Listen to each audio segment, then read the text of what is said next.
on a quiet stretch of highway in rural Georgia, the kind of place where pine trees stand like solemn guards and neighbors still wave at one another from their porches, one name carried more weight than any other: Sheriff Monique Harris. To most people in town, she wasn't just the law, she was a standard. Firm when she had to be, compassionate when circumstances allowed, Monique had built her entire career on a reputation of being incorruptible. In a county where scandals seemed to creep up every election cycle, she stood apart. Unshaken, professional, a woman who could be counted on to keep order when everything else seemed to fall apart. Her deputies respected her, her community admired her, and her family life only reinforced the picture of perfection. Monique lived in a brick colonial house at the edge of town, framed by a white fence and a well-kept yard.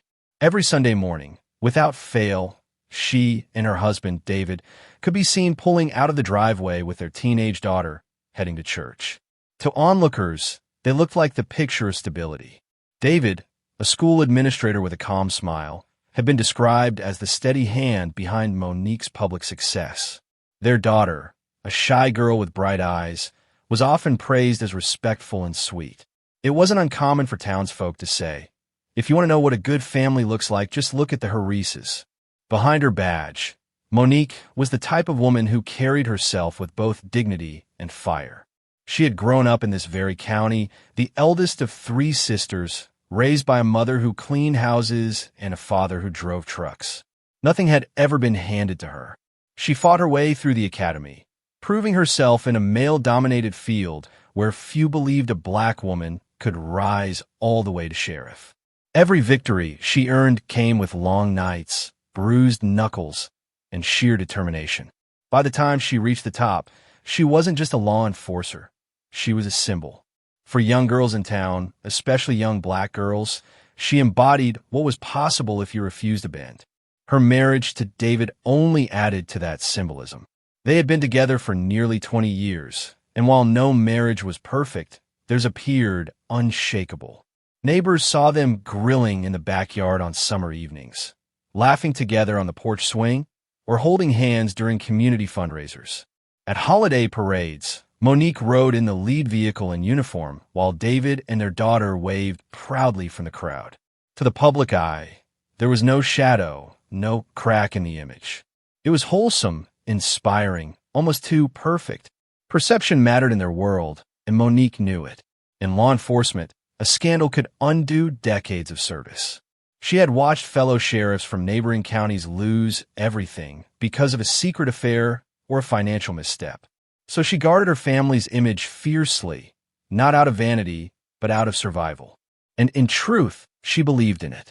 She believed her home was her anchor, the one place untouched by the ugliness she dealt with on the job. Drug busts, domestic violence calls, gruesome crime scenes. She needed to believe that once she crossed her threshold at night, she could breathe easy. That belief fueled her. But even perfection has a way of hiding its own cracks. People in town could not see what simmered quietly in the Harris household. They saw the way Monique's daughter hugged her father after school, the way David carried himself with the calm of a man who had nothing to prove. They didn't hear the silences at the dinner table, the way Monique sometimes studied her husband's face as though searching for something she couldn't quite name.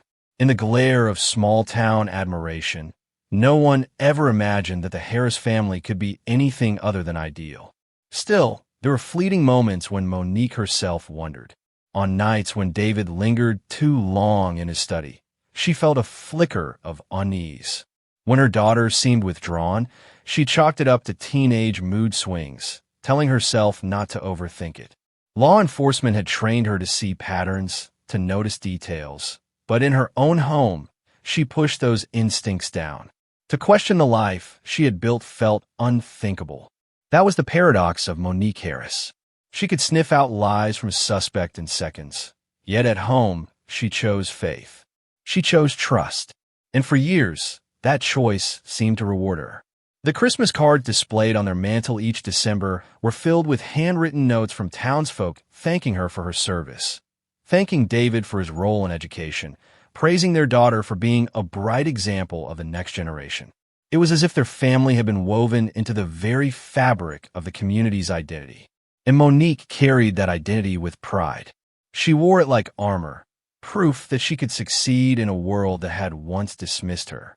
But armor can only hold so much before it cracks. All it would take was one moment, one discovery, to shatter the carefully crafted picture and reveal the darkness that no one, not even Monique herself, was prepared to face. It was a Tuesday night when the cracks in Monique Harris's perfect world began to widen. The house was quiet except for the fridge hum and a faint sitcom laugh upstairs. David had retreated to his study after dinner, the way he often did, saying he had papers to grade. Monique, exhausted from a 12-hour shift, sat on the couch with a glass of water, scrolling absent-mindedly through her phone. Normally, she would have let it go. Normally, she would have trusted him. But something gnawed at her gut, a whisper, a detective's instinct she had never been able to silence. David's phone lay on the end table, screen dark, unlocked after he'd set it down while heading to the kitchen. For a moment, Monique just stared at it, fighting with herself. She was the sheriff. She lived by rules, boundaries, respect for privacy. But she was also a wife, and more importantly, a mother. Her hand trembled slightly as she reached for the phone. At first, nothing seemed out of place. Text about school board meetings, emails from parents, casual chats with colleagues. Then she found the folder. It was hidden behind an innocuous finance app, buried 2 swipes down. The kind of thing you wouldn't notice unless you were looking for it. Her heart pounded as she tapped the icon. What opened was not numbers or bank statements, but a collection of messages from an anonymous account. The words made her skin crawl. Phrases no husband, no father should ever send. And worse, photos. Blurred, grainy screenshots she didn't want to believe. Didn't want to understand, but couldn't deny.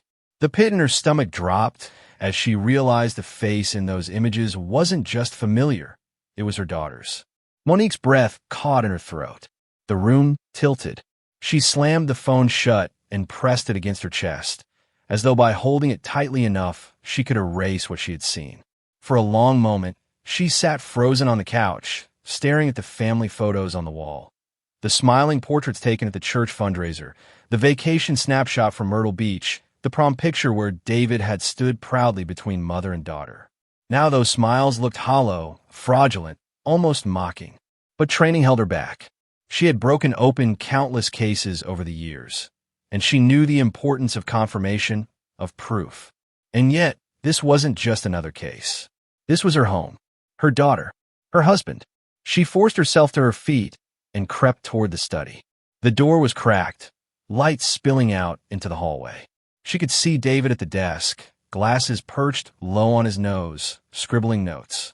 His posture was calm, ordinary, the picture of a man who had nothing to hide. But now she saw him differently. Every movement, every sigh, every casual shift of his hand seemed sinister. When she finally spoke, her voice was low and sharp. "David." He looked up, startled, offering a smile. "Hey, you still awake?" Her hand tightened around the phone. She tossed it onto the desk. It slid across the papers until it stopped at his wrist. His face shifted just for a split second before he caught himself. But that half second was enough. "What is this?" she demanded. David leaned back in his chair, expression hardening. "Where did you get that?" Her voice cracked with fury. "Answer me." But he didn't. He stood, his tone turning defensive, then angry. "You went through my things? You think you can just—" "Don't you dare twist this," she shouted. "That's our daughter. Our daughter." The silence that followed was unbearable. David's jaw clenched. His eyes flicked toward the door, as if making sure their child wasn't listening. For a moment, Monique thought he might confess, break down, beg forgiveness. Instead, he snapped. "You don't know what you think you know. You're letting your imagination run wild." Her knees nearly buckled. To hear denial so blatant, after what she had seen, made her feel as though she were losing her grip on reality. Later, upstairs, she checked on her daughter. The girl was sitting cross-legged on her bed, earbuds in, pretending not to notice the storm below. But when Monique sat beside her, the earbuds came out. The girl's eyes darted away, glassy, full of something unspeakable. "Sweetheart," Monique whispered, voice trembling. Has he ever done anything that made you uncomfortable? The pause was too long. The hesitation spoke volumes. Finally, barely above a whisper, her daughter said, Mom, I don't want to talk about it. Tears stung Monique's eyes. She wanted to pull her daughter into her arms and never let go, but the girl turned away, curling into herself. The sheriff and Monique wanted to push to demand details to build a case, but the mother in her couldn't bear to force it. That night, sleep was impossible. She lay awake staring at the ceiling, listening to David's steady breathing beside her, each inhale and exhale like nails against her skin. Her mind replayed every smile, every hug, every family dinner. Had it all been a lie? Had she been blind, so desperate to protect the image of a perfect family that she ignored the signs right in front of her?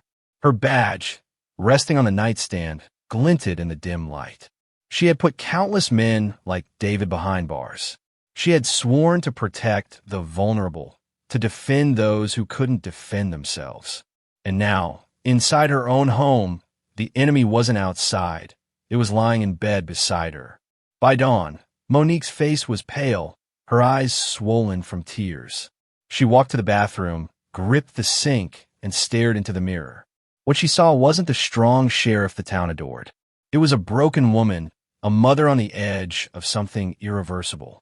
The illusion of stability was gone. Monique Harris moved through the kitchen in silence, her uniform hanging loosely on her frame, though she hadn't yet put on the badge.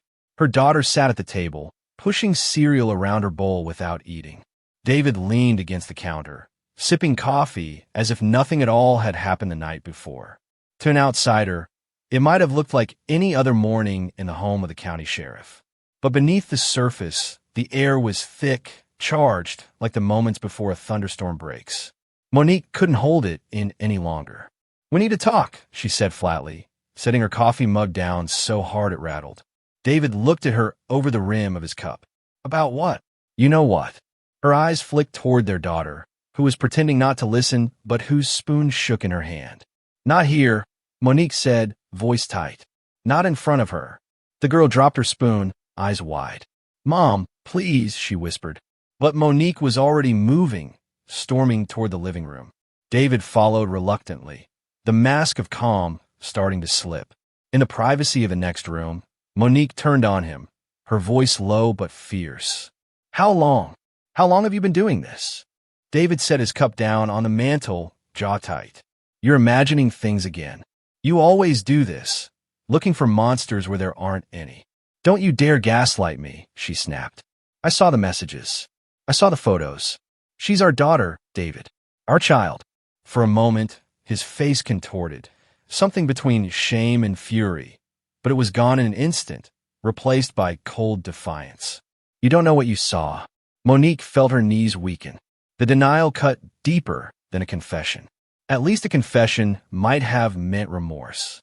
This was worse, an attempt to rewrite reality, to make her doubt herself. The argument bled into the afternoon. Their daughter locked herself in her room, music blaring as though volume alone could shield her from the war raging downstairs. Monique begged, demanded, threatened. David deflected, minimized, raised his voice, then retreated in his silence. At one point, Monique collapsed onto the couch, face in her hands. You've destroyed everything, she muttered. David sat across from her, expression unreadable. No, Monique, you're the one destroying everything. You're about to ruin our family, our reputation, over some paranoia. Do you know what people will say if you go public with this? You'll be finished. Everything you worked for gone. And for what? For something you can't even prove. Those words pierced deeper than he realized. Because he was right about one thing.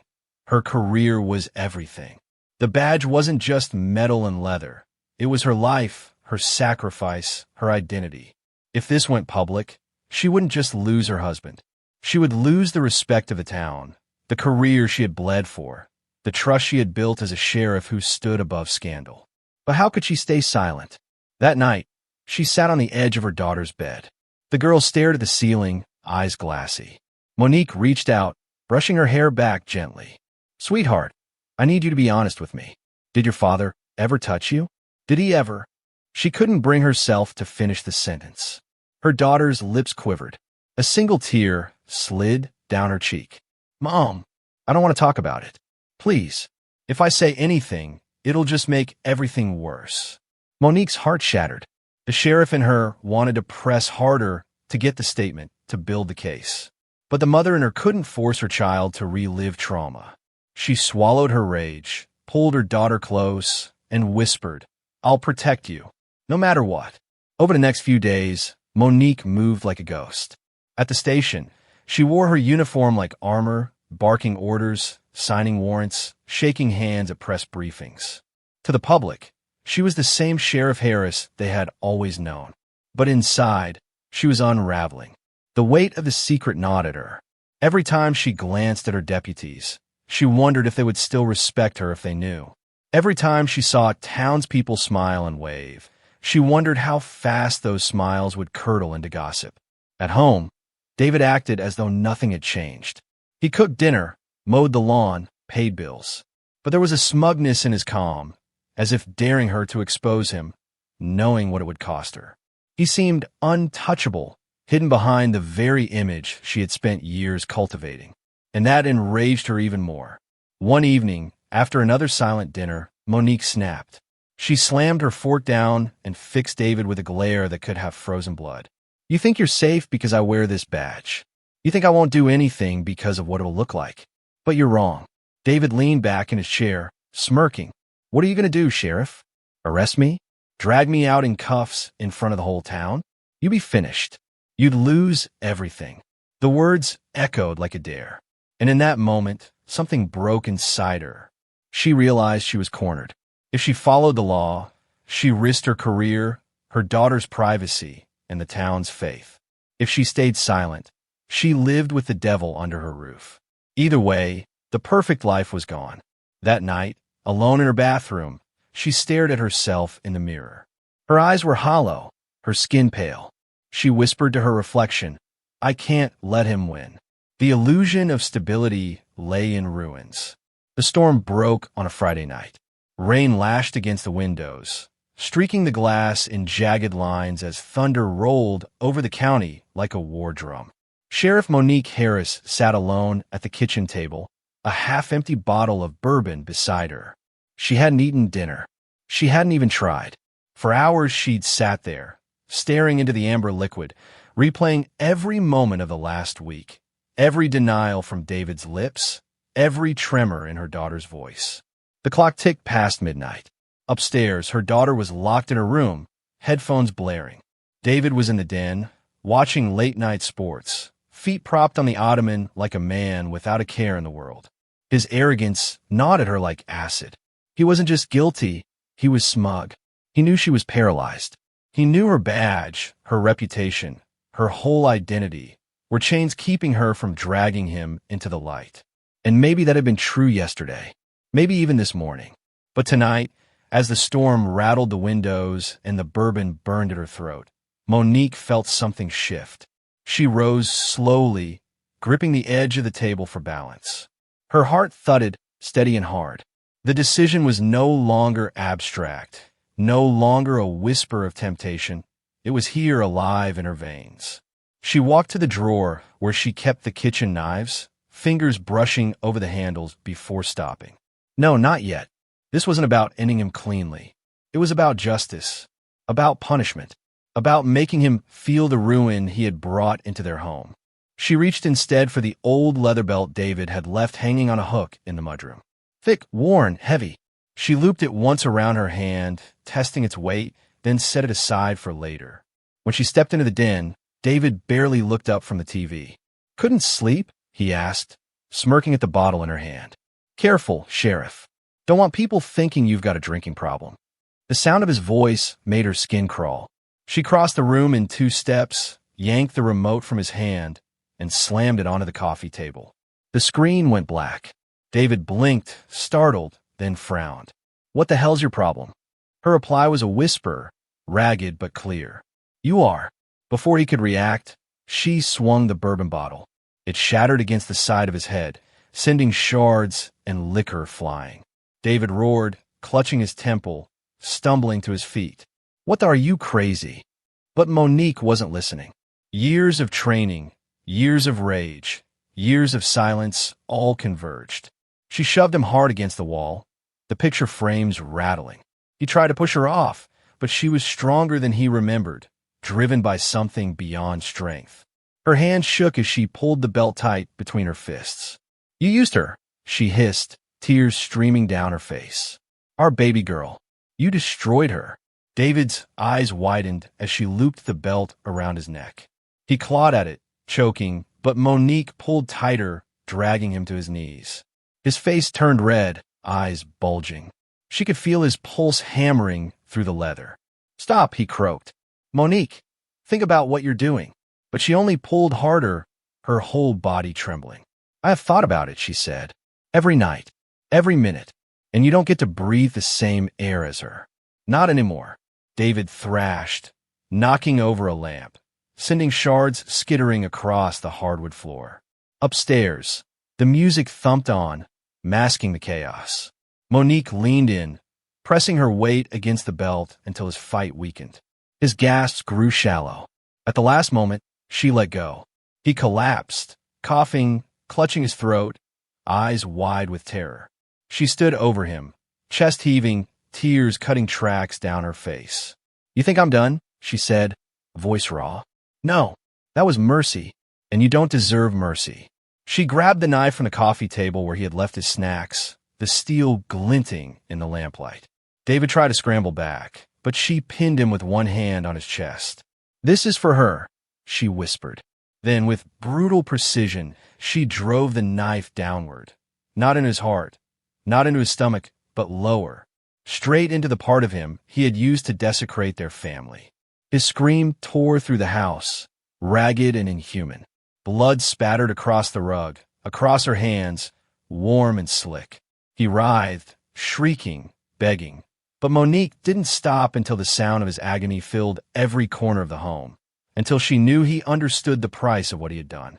When she finally staggered back, the knife clattered from her hands. Her breath came in ragged sobs. David writhed on the floor, a broken shell of the man he had been, clutching himself as crimson spread beneath him. Monique collapsed against the wall, trembling violently. The smell of iron filled the air, sharp and suffocating. She pressed her palms to her face, smearing blood across her cheeks.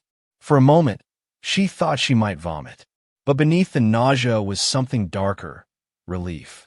Upstairs, the music had stopped. A soft voice called down the hallway. Mom, are you okay? Monique froze. She wanted to scream for her daughter to stay in her room, to never come down, to never see this. But no words came. Only silence, broken by the sound of David's moans and the rain pounding harder against the windows. Her daughter's footsteps creaked on the stairs. When the girl appeared at the edge of the den, her eyes widened in horror. She took in the scene, the blood, the knife, her father writhing, her mother standing above him like an avenging angel. For a long moment, no one spoke. Then the girl whispered, voice breaking, Mom, what did you do? Monique's knees gave out. She sank to the floor, reaching out with shaking hands. I did what I had to, she choked out. I couldn't let him hurt you again. Her daughter's face crumpled, torn between fear and understanding. She rushed forward, clinging to her mother, burying her face in her shoulder as sobs shook them both. In that embrace, Monique felt the weight of everything crash down. The bad she'd dishonored, the oath she'd broken, the line she'd crossed. She had become the very thing she'd sworn to fight, a criminal. But as she held her daughter, she also knew she would do it again, 1,000 times again, because in that moment, she wasn't sheriff. She wasn't a public servant. She was a mother, and mothers protect their children. The storm outside raged on, lightning flashing through the windows, illuminating the wreckage of the Harris home. By morning, neighbors would talk about the screams, the sirens, the flashing lights that pierced the rain. By morning, the world would know that the woman they had called their protector had turned into something else entirely. And by morning, Sheriff Monique Harris would no longer be the symbol of law and order. She would be the face of a scandal that would rock the nation, her name forever etched into the dark history of betrayal and revenge. The storm had barely passed when the first knock rattled the front door. It was just after dawn, the gray light creeping across the soaked streets, when Mrs. Langston from next door, hair in curlers, robe cinched at the waist, wrapped hard enough to shake the frame. She had been awake all night, listening to the screams, watching the patrol cars creep past in the downpour. Now, unable to contain herself, she banged again. Inside the Harris home, chaos lingered. David lay groaning on the floor, pale and broken, his body swaddled in makeshift towels soaked crimson. Monique sat slumped against the wall, her daughter clinging to her side, both of them ghostly under the flicker of the lamp. The house smelled of iron and whiskey, the rug ruined, the silence heavy. When the door swung open, it wasn't Monique who answered. It was her daughter, her face streaked with tears. Mrs. Langston gasped at the sight, blood on the girl's pajamas, wide eyes that screamed a story too big for words. "Lord have mercy," the neighbor whispered, fumbling for her phone. The 911 call hit the dispatcher's desk at 6:12 a.m. "It's Sheriff Harris's house. Something's wrong. I think somebody's been hurt. There's blood everywhere." Within minutes, sirens wailed through the sleepy streets. Cruisers pulled up, lights flashing red and blue against the wet pavement. Deputies poured into the yard, guns drawn until they realized whose address it was. The sight inside froze them. Their own sheriff sitting in a pool of blood, uniform rumpled, eyes hollow, her husband writhing with a wound no one could quite process. "Sheriff, what happened here?" One deputy stammered, lowering his weapon, but unable to hide his horror. Monique didn't answer. Her gaze was locked on the badge, still lying on the coffee table, catching the morning light like an accusation. Her daughter tried to explain through sobs, but the words came out broken, tangled. "Is she Dad?" Paramedics rushed in, lifting David onto a stretcher. His face was gray, lips cracked, but he was alive. His screams, high and animalistic, echoed through the neighborhood as they carried him out. Neighbors gathered on porches, hands over mouths, eyes wide as the stretcher rolled past. Children pressed against their parents, whispering questions no one wanted to answer. By the time the ambulance sped away, the street was lined with news vans. Word had spread like wildfire. Something had happened at the Harris residence, and it was bad. Reporters shouted over each other, cameras flashing as they tried to capture any glimpse through the open door. Inside, deputies hesitated, unsure what to do. The woman they were supposed to answer to was now sitting in handcuffs on her own couch. It was a federal agent, called in by the county DA before sunrise, who finally gave the order. "Read her rights." The words hit like bullets. "You have the right to remain silent." For the first time in 20 years, Monique Harris wasn't giving the orders. She was the one being let out, wristbound, hair wild, eyes swollen. The flash of cameras turned the moment into a spectacle. "Sheriff Harris, why did you do it? Is it true your husband was abusing your daughter? Sheriff, are you guilty?" The questions rang out, chaotic, cruel, but Monique didn't flinch. She kept her head down, her daughter's wails echoing from the porch as officers pulled her back. The picture was devastating. The perfect family crumbling in the dawn light for the whole town to see. By noon, the story was everywhere. National outlets cut into regular programming with headlines blaring across the screen. Georgia's sheriff arrested after brutal domestic attack. Community hero turned criminal. Sheriff Harris behind bars. Dark family secret shatters perfect image. Podcasts picked it up within hours. Twitter lit up with hashtags. Hashtag sheriff scandal. Hashtag justice or revenge. Hashtag family secret. Some defended her, calling her a mother pushed to the brink, a woman who snapped after protecting her child. Others condemned her outright. A sheriff turned vigilante, a hypocrite who betrayed her oath. At the courthouse, the district attorney held a press conference, cameras swarming. "No one is above the law," he said grimly. "This is a tragic situation for all involved, but justice will be pursued." His words were rehearsed, but his eyes betrayed the shock. This was the sheriff he had worked with for a decade. Now she was a headline. Back in town, the whispers grew. At the diner, patrons leaned over coffee cups, arguing whether Monique was a hero or a monster. At the high school, teachers hushed students when they speculated about the Harris daughter. At the church, the pastor led a prayer for the family, his voice quivering. By sunset, the Harris home was sealed with police tape, the yard littered with camera crews.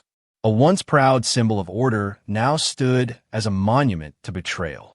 The same white fence neighbors had admired for years now framed the ugliest scandal the county had ever seen. And as Monique sat in a holding cell, stripped of her uniform, her badge confiscated, she knew the perfect picture was gone forever. In its place stood a new image, one that would haunt headlines, talk shows, and dinner table debates for years. The sheriff who turned criminal in one bloody night of revenge. The investigation that followed was unlike anything the county had ever seen.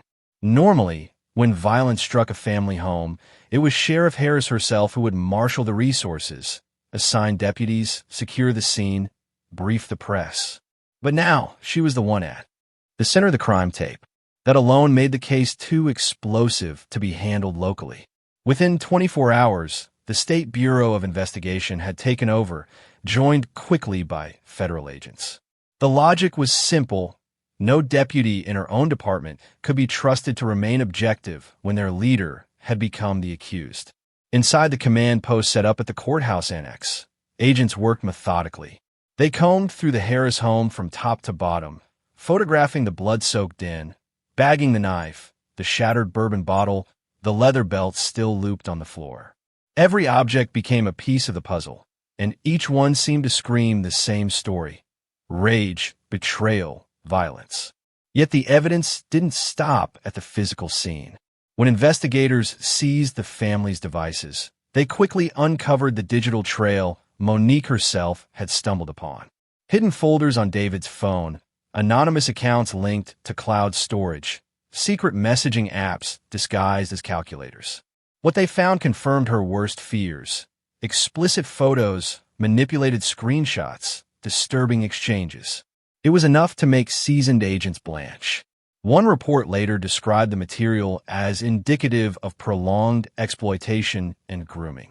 But in the eyes of the law, the question wasn't only what he had done. It was also why she chose to take justice into her own hands. David, recovering in the hospital under heavy sedation, gave his first statement to detectives 3 days after the attack. His voice was hoarse, cracked from pain, but his story was polished. He claimed Monique was unstable, prone to fits of jealousy, and had imagined accusations against him.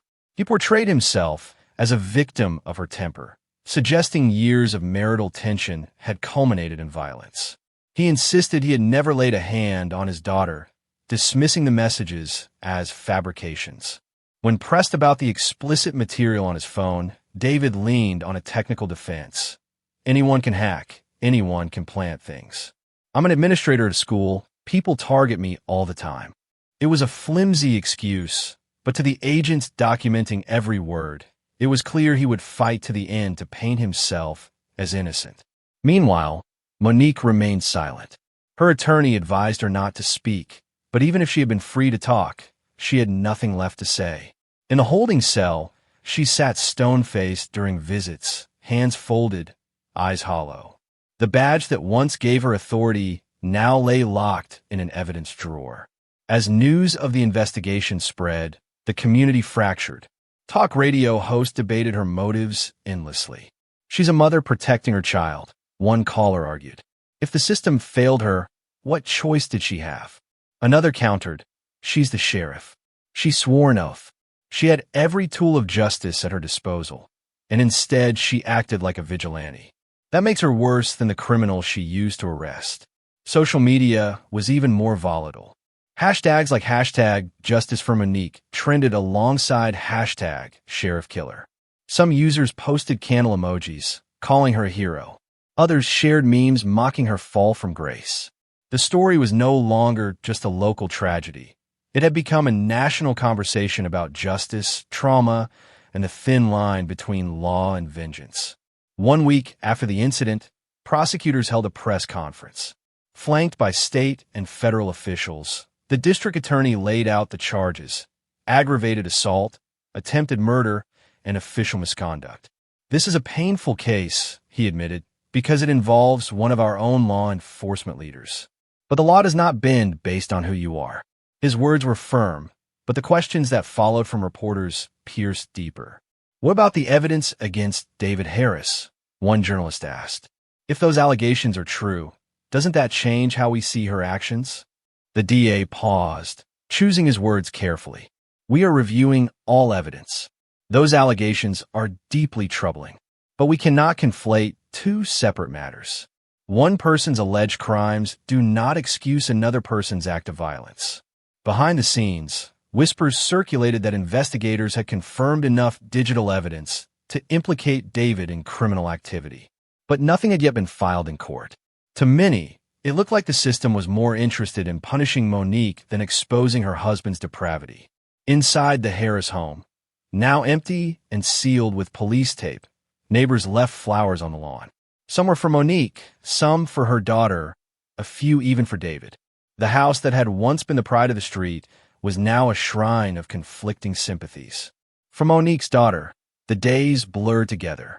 She was placed in protective custody with an aunt across town, shielded from the media frenzy. At night, she lay awake listening to the distant hum of news reports, wondering if her mother would ever come home, if her father would ever face consequences for what he'd done. She carried secrets she wasn't ready to speak, secrets the investigation hungered for, but her heart resisted. The investigation dragged on for weeks, each revelation feeding the storm. The knife bore Monique's fingerprints. The belt showed signs of deliberate use. The phone evidence pointed squarely at David, but until a victim testified, it remained circumstantial. Both sides of the family's collapse were etched into the record: his depravity, her vengeance. And for the agents piecing it together, one haunting truth became clear: there were no innocents left in the Harris case. Only victims of betrayal, silence, and fury. The courthouse had not seen a crowd like this in decades. By the time the sun rose on the first day of the trial, the line stretched around the block. Reporters with cameras slung over their shoulders, local residents clutching folding chairs, activists holding handmade signs that read "Justice for the Sheriff," and others that declared "No one above the law." The air buzzed with anticipation, a mix of curiosity and outrage, as if the entire nation had chosen this small Georgia town as its stage. Inside, the courtroom was standing room only. Every seat in the gallery was filled with townsfolk, journalists, and legal observers. At the defense table sat Monique Harris, once the county's unshakable sheriff. Now dressed in a plain blazer her lawyer had pressed into her hands. She kept her eyes forward, posture rigid, but the hollowness in her face betrayed nights of sleeplessness. Just a few feet away, at the prosecution's table, David Harris sat in. A wheelchair, pale and gaunt, his injuries hidden beneath a blanket but impossible to ignore. His very presence, the man she had maimed, was a silent accusation. The judge, an older man with a reputation for blunt fairness, called the court to order. "This is not just another trial," he said in his opening remarks. "It is a test of justice in a case that has shaken our community. We will proceed with dignity, and we will remember that truth, not spectacle, is our goal." The prosecution wasted no time. In his opening statement, the district attorney painted a portrait of Monique as a woman who had crossed the line from law enforcer to lawbreaker. The defendant, he told the jury, did not act in self-defense. She did not call for backup. She did not seek due process. Instead, she became judge, jury, and executioner in her own living room. This was not justice. This was vengeance, brutal and calculated. He paused for effect before gesturing toward David. And here sits the proof. When it was the defense's turn, Monique's attorney rose, a tall, wiry man with fire in his voice. "This case is not about a sheriff gone rogue," he countered. "It is about a mother pushed to the brink by a man who used his position as a father to prey upon his own child. This case is about betrayal, about the system's failure to protect its most vulnerable, and about a woman who acted when every fiber of her being screamed that her daughter was in danger. He let the words hang, turning briefly toward the jury. Ask yourselves, what would you have done if you were in her shoes? Testimony began, and with it came the painful unraveling of the Harris family's private life. Investigators described the crime scene in detail: the shattered bottle, the belt, the knife wound. Medical experts testified about David's injuries, describing them in clinical terms that made some jurors squirm. The prosecution leaned heavily on these facts, showing photos of the blood-soaked den, emphasizing the brutality of the attack. Then came the digital evidence. A forensic analyst detailed how investigators had discovered hidden folders and messaging apps on David's phone. Some of the material was deemed too graphic to present in open court, but the jury was told enough to understand its implications. The prosecutor tried to cast doubt, suggesting the files could have been planted, but the defense pressed back hard, pointing to metadata and timestamps that lined up with David's own accounts. The turning point came when Monique's daughter was called to the stand. The courtroom hushed as the teenager walked forward, clutching a tissue in one hand. Her aunt sat in the front row, ready to rush forward if she faltered. The judge spoke gently, reminding the gallery that this was not a spectacle, then allowed the defense to begin. The girl's voice trembled as she answered questions. She admitted to receiving inappropriate messages from her father, messages she hadn't known how to stop.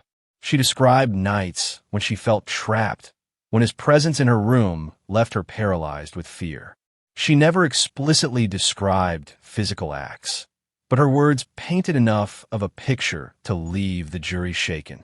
At one point, she broke down entirely, sobbing into her hands, and the court recessed for 10 minutes to let her collect herself. When cross-examined by the prosecution, the girl grew silent. "Did your mother ever tell you to say these things?" The DA pressed. "Did she ever suggest that accusing your father would help her case?" The girl shook her head, whispering, "No. She told me not to talk about it. She didn't want me to relive it."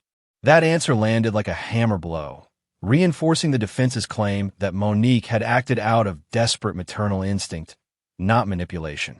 Through it all, Monique sat motionless, tears welling but never falling. She wanted to rush to her daughter, to hold her, but all she could do was watch as the truth she had carried alone was finally spoken aloud. Closing arguments crystallized the divide. The prosecution warned the jury against allowing sympathy to cloud their judgment. Yes, you may find the allegations against David disturbing, but they're not on trial here. What is on trial is the defendant's choice to take the law into her own hands. If we excuse that, we open the door for chaos. The defense, in contrast, leaned into humanity. "This is not chaos," the attorney declared. "This is what happens when institutions fail, when silence is demanded of victims, when even a sheriff believes the system cannot protect her child." Monique Harris is not a monster. She is a mother. And every mother in America watching this case knows that, given the same circumstances, they might have done the very same thing. The jury deliberated for 2 full days. Crowds gathered outside the courthouse, news anchors reporting live each hour. Social media exploded with speculation, hashtags trending nationwide. Was she a criminal? A hero? Both. When the verdict finally came, the air in the courtroom was electric. The foreman stood, hands shaking as he read. On the charge of attempted murder, we find the defendant guilty of assault in the 2nd degree. Gasps rippled through the room.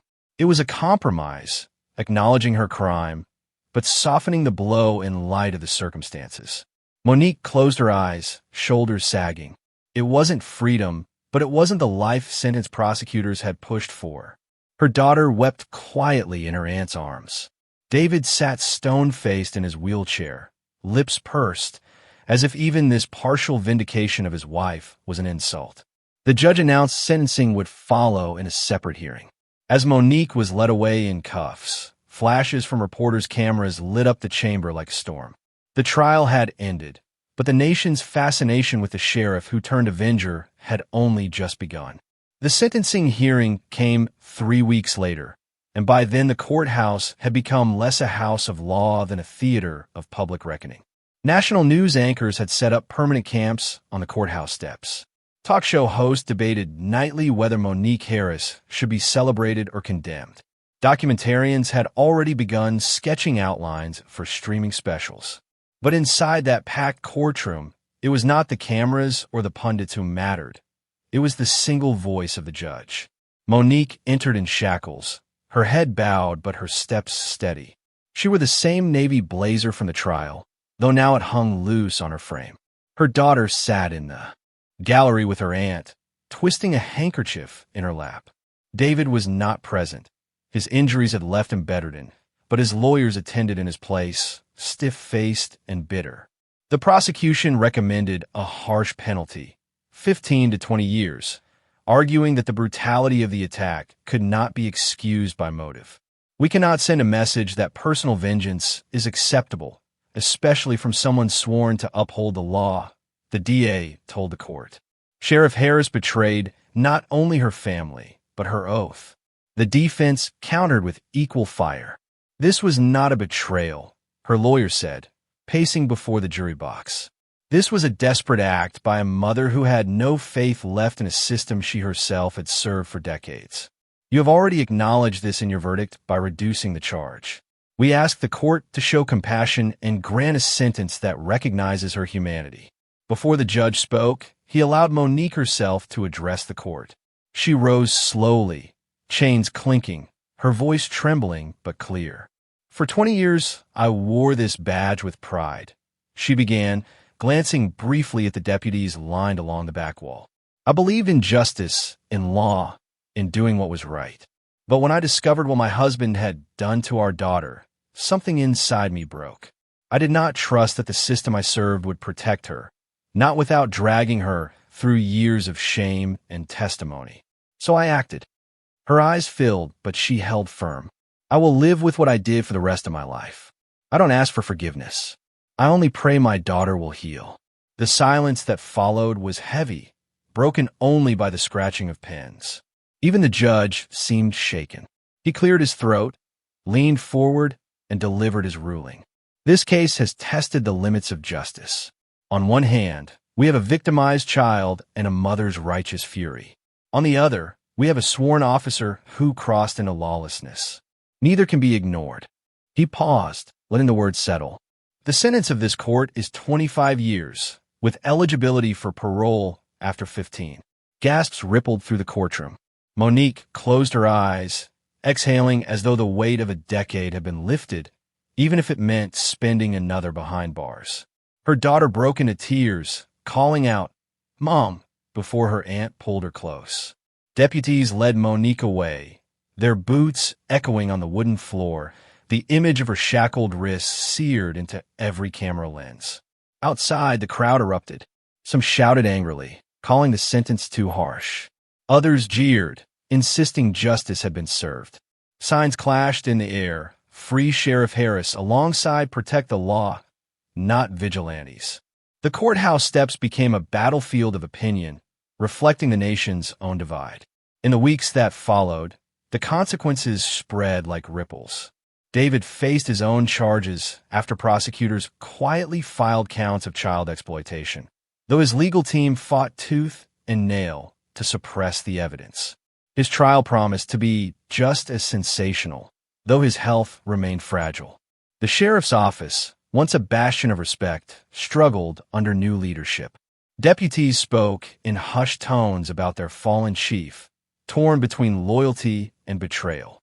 The badge that had symbolized honor now carried the stain of scandal. For Monique's daughter, life was a maze of therapy sessions, protective custody, and whispered judgments at school. She clung to the memory of her mother's embrace that night, torn between gratitude and grief. And for the town, the Harris case became a permanent scar. No longer could they point to their sheriff as proof of integrity. Instead, her story became a cautionary tale of how quickly trust can crumble, how even the most respected can fall. In the months that followed the sentencing, the Harris case refused to fade from public memory.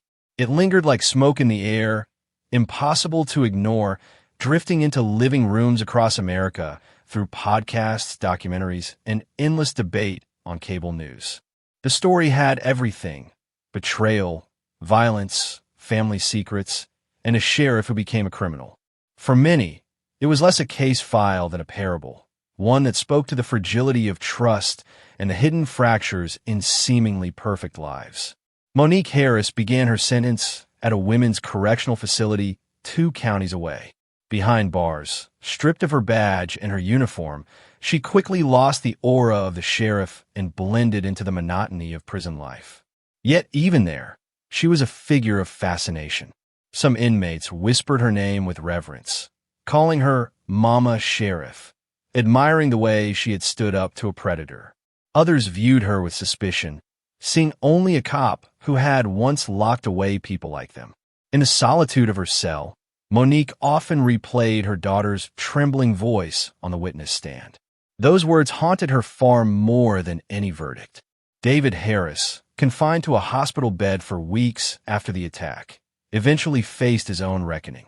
When prosecutors formally charged him with child exploitation and abuse, the narrative shifted again.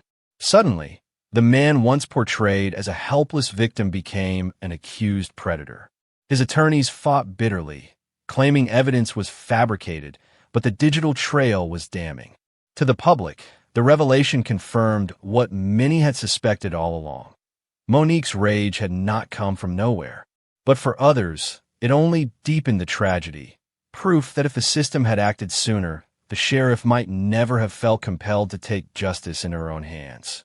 The town itself struggled with the fallout. The white-fenced Harris home, once a symbol of stability, stood empty, police tape still fluttering months later. Children crossed the street to avoid walking past it. Local businesses still whispered about the sheriff's family, as if saying the name too loudly would invite scandal. The sheriff's department, under new leadership, fought to rebuild trust, but for many citizens, the sight of a uniform no longer brought reassurance. It brought questions. Nationally, the Harris case sparked a cultural firestorm. Talk shows debated whether Monique was a monster or a martyr. Hashtags like #MamaJustice and #SheriffGoneRogue trended in cycles. Some women wrote letters to newspapers saying they would have done the same to protect their daughters. Others warned that her story set a dangerous precedent. If even the sheriff abandoned the law, what hope did the rest of them have? Through it all, one figure remained caught between love and loss: Monique's daughter. Living with her aunt, she attended therapy and tried to return to school, though whispers followed her down hallways. She rarely spoke to reporters, but one interview months later revealed her conflicted heart. "I wish none of it had happened," she said softly. "I wish my dad hadn't hurt me.